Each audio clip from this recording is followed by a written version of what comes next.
Nursery sold these milkweed plants, Asclepias tuberosa and incarnata, swamp milkweed.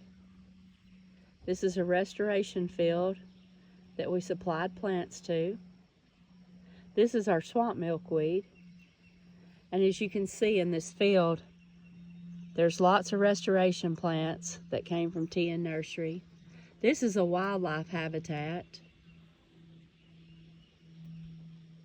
It's located in Middle Tennessee. This landowner allowed us to come and take pictures of the plants that he purchased from us.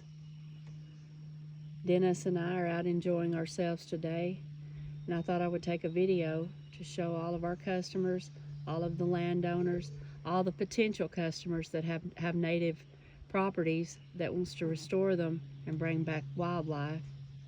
This is a prime example of some of the items that we provide for wildlife restoration projects. There's milkweed, there's eupatorium, Joe Pye weed, New York ironweed.